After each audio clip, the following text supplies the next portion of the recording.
Ya. Rebes. Ya ature mati kriyane modar niku. Di gembos di. Iki lho. Ngimpi dadi satpam ning Ayo, komplek. ngadeg. Joko Sajen kebaca turu. Mau ngesake. Sik benake sik modal-modal nang genah. Benake sik. Ayo Mas Gembos. Ayo Gembos. Ayo Gembes. Saiki ditakoni sik nyawane wis ganep ora iki. Ganep Pak De. Pen lumpuk sik, pen lumpuk. Ganep. Tak kira kowe kowe nolak udan jebule micek to. Nyicil iki Pak De. Mas Gareng. Nun. Iki enek pundutan sangka kanca-kanca nem-neman Sekar Gadung kang lenggah wonten Sidomulyo Wates Kediri. Ngersake tembang lawas Jambu Alas disuwun Mas Gembos sing duet karo Mbak Lucy Brahman. Nggih, Jambu Alas kali gulu pedhot sing pundi dipilih salah siji wae. Gulu pedhot lho Pak De. Suara terbanyak. Iya. Pokoke iki kanggo pegawe PT Jaya Mulya. Oke, spesial buat Usaha karyawan dagang Jaya Mulya. Bapak Sunardi. Ude usaha dagang Jaya Mulya. Spesial kepada karyawan karyawati Ude Jaya Mulya. Kon dipilih niki Jambu Alas napa gulu pedhot? Wes sembarang. Mangan Jambu Alas nganti gulune pedhot. Ayo. Oke, langsung gulu pedhot mawon. Yuk, kayak apa? Langsung dados, yuk.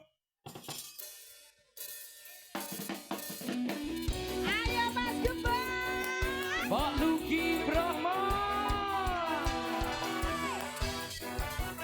Ayo De. Ayo Mbak Lucy nyanyi. Sekar Gadung iki. Mbak Lucy.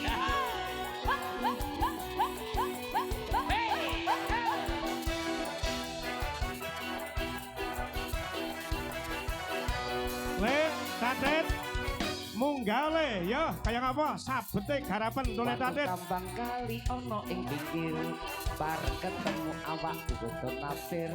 Kelebakan koyok kelangan pikir. Kalapa iku arane keluku. Iya deh. Disingkari di para jadi pitu. Sampai dino aku ra bisa turu. Eling riko nanging ora kawatu. Hey! Ya Sekar Gadung.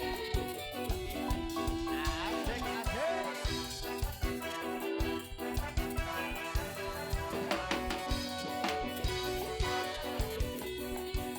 Goyang Mas Gembos.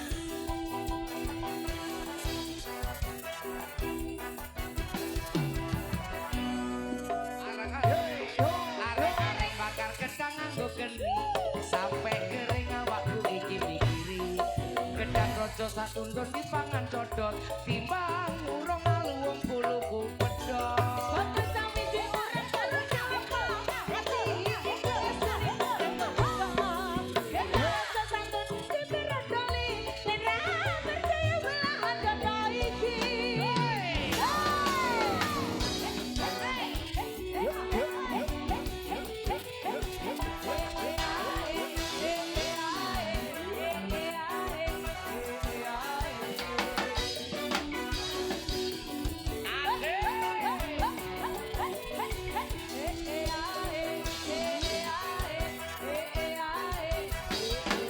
Semangat Mas Gembos.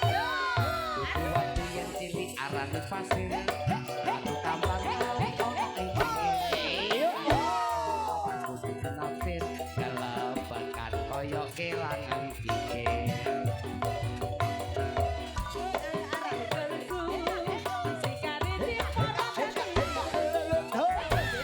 Aku ra bisa turu eleng riko nanging ora kewatu. Yo!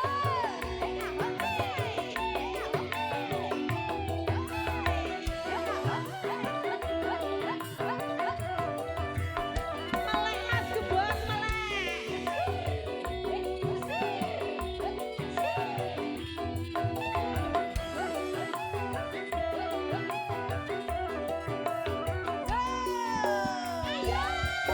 Arek-arek bakar gedang nganggo geni sampai awak iki mikiri